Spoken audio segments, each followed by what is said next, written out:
embracing uncertainty to live a better life. Um, it's an interesting topic, and one I kind of wanted to discuss. Um, so if you kind of think of the average person and how they live their life, it can be a good life. It can be a very happy life. It can be a very fulfilling life. They say that like kind of the less you have, the less you need to be happy, and in ways that's very true. There's a lot of happiness and simplicity if you go to like a third world country and they're very poor and they work hard, but they work hard all day, but at the same time they're happy. They don't need a lot to be happy. If they have like a little bit of rice and meat, that any of those kids, they'll have like a lot of joy, and problems with like boredom or too many choices or depression, these are all first world problems where you have too much time or too much resources, too many things going on. So yeah, like those are problems you typically get in the first world. um, in the third world they're happier. You could also argue, or you could also mention, I think, that in the third world their lives are very uncertain. So there's illness, there's disease, some days they might not have food. It's not a very predictable life, a boring life. To have that kind of a life you need like a little bit of money. So like in the West, in the United States, we can live like that. We can live a life where um, it is predictable and we kind of know, you know uh, like I'm gonna make this much money, and I can have like a wife, a couple kids, and live that like middle class, um, very traditional lifestyle, and that can be a boring life and a predictable life. But you in the third world and stuff, they have a much more unpredictable, perhaps turbulent, perhaps much more difficult life, and it would seem like that. And I was thinking about it. It's a theory that I can kind of see, is that you can say that the people in the third world, like, they're happier maybe because they have a simpler life, or maybe they have less things to worry about, and they have less problems because of that. But I think part of it is that they they live with embracing uncertainty. They live with the knowledge and the acceptance of their own mortality, and knowing that like horrible things can happen. Like a flood can happen and all their crops can be destroyed. Um, there can be a storm and it takes their village and their house and everything, the few possessions they have, all out to sea. All these different kinds of things can happen, so they're forced from the time they're born to embrace an uncertain life, you know, and they work really hard and they slave away, but they are prepared mentally and maybe emotionally that like these things may happen, and you're not going to go to the third world and hear about, oh, a woman is suffering from depression because her house got swept away. It's like, no, she's fucking working. Like, her house got swept away and she has kids that need to be fed, and she'll provide for them, and because that's all she can do. um, I think that some happiness does come from accepting uncertainty, and being human beings. Like, the more you progress, the more you learn, the more you grow, and if you've achieved anything, the more you achieve, at first it's like you've achieved a lot, or like there's a lot you can do, but the further you go, you learn that there's very little that you can do, and we as human beings, we're still um, very kind of susceptible to anything that can happen to us.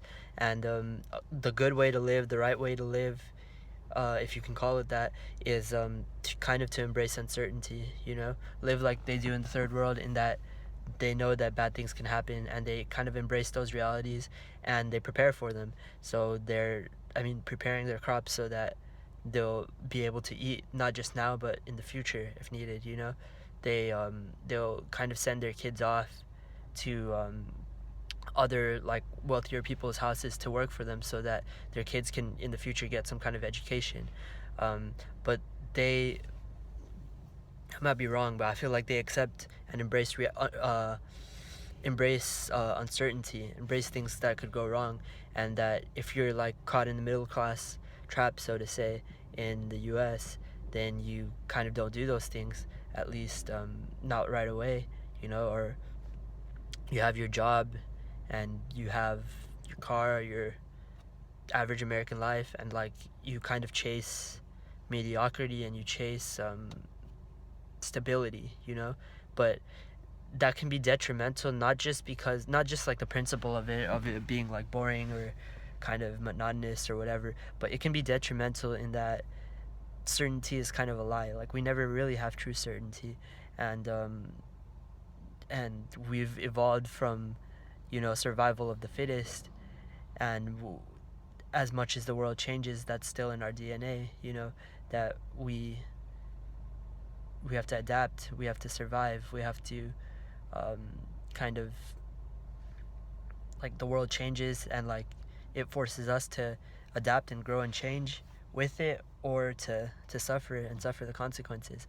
So if you embrace an uncertainty, then you can enjoy your success and enjoy your time, but then you go back and you make sure that it's never over, that like you prepare for when things aren't going to be good, because they aren't always, and you always are kind of working very hard, because it is a struggle to survive, it is work, and no matter how high you go, you inevitably you have to struggle and you have to work, and the millionaire or the billionaire can lose everything, just like the person making way less can, if they at any point stop embracing uncertainty. So a good example of this is 2008, when kind of the market crashed, I believe, and just like everyone lost their money and stuff. Most people were kind of doing really bad at that time. They had their job, maybe they lost their job, um, and they're struggling. Money is tight. They don't have their job anymore, and they got to provide for their family, and they kind of can't. While at that same time, there are some people, and this doesn't get talked about enough, but there were some people that were celebrating during 2008 because they won really big. Now, why would they win really big? It's because in previous times, before 2008, when things were good, other people were spending their money, they were enjoying themselves, they were living a happy life and enjoying when times are good. But there were other people that were kind of preparing and planning, like, times are good now, but they're not always going to be. Maybe they were saving up money, they were doing simple things like buying items in bulk and storing them so that they could use them for years, or kind of investing in different things then that are like secure returns that will give them money even when things go wrong. They were doing little things that could prepare them for when the crash comes, because inevitably at some point the market would crash, housing would crash, and when most people are struggling at that time, you'll be the one person who is kind of getting massive success, because you, where most people were celebrating, you were preparing and planning. Where most people were enjoying themselves, you were kind of, I mean, not going out of your way to enjoy yourself. You were kind of planning and waiting and anticipating. Anticipation is the big key. And when most people were content and they did all these things and went into debt and worked super hard and worked their jobs and did all these different things to feel like they're secure and they have security, really they're just buying the concept of security, but true security never really exists, never truly exists. Like, you always have to grow and keep getting better. While they were buying that thing of security in their own mind and in their own consciousness, you were kind of embracing uncertainty, embracing that, yeah, times are good now, but they won't always be, and preparing for the future. And that's ultimately what happens. It doesn't really matter how much you earn or how much you make. Like, millionaires and billionaires, they'll face this too.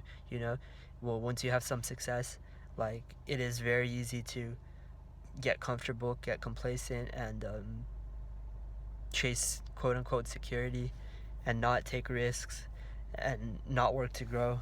But if you do that, like, you fall and you die. And that's happened to some of the biggest companies in the world, $1 million, $1 billion companies that thought they were going to live forever, but they didn't, because they didn't continue to adapt and grow and change. and potentially all companies die at some point too. But yeah, and it's interesting. It's funny because we talk about it now. You know, most people are enjoying the market and the maybe the successes of the economy at the current moment. But me and my friend, and I'm sure there are other people too, are talking about it, that you know, like, a crash is gonna come in a few years. So like, prepare for it now, because when that crash comes, when everyone loses their money and like is kind of like, I mean, they lose their money or they lose their jobs, and housing and everything like changes and stuff, like that's when you've been saving for the past 3 years and you've been waiting for this crash to come. You can go then and capitalize, go and buy real estate, which will be super cheap then, and you can go and, I mean, not to wish those people anything bad, but like, essentially you'll be like dancing, like they say, like dancing on their graves, and that sounds kind of morbid, but like, you'll be able to celebrate when most people aren't, and when most people are um, kind of having one of the worst times of their life, if you plan and save and prepare and invest ahead of time, you know. And so yeah, I think it is important to embrace uncertainty because of that. And embracing uncertainty, there's different ways of doing it in different fields, but it really is important to do that and to accept the realities that like, there is no true security, there is no true like end goal and destination.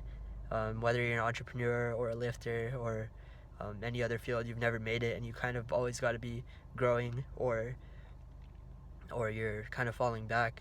And I just think it's really important that if you want to live a good life, you embrace uncertainty. And much poorer people, they're forced to do it, and whether they realize it or not. And but really, at any point, at any level, poor or rich, you, there's kind of two ways to live, that like, you can enjoy things now or enjoy things later. You can kind of think that you're secure and like tell yourself that you are, and just try to live in the moment but suffer later, or you can take some time each day to kind of plan for the future. Like, maybe things are good today, but maybe they won't always be, and save and invest and prepare for the future and embrace uncertainty. And that's a bet that will always pay off in the long run, and that will always make you happier, and most of all, be able to sleep well at night, you know.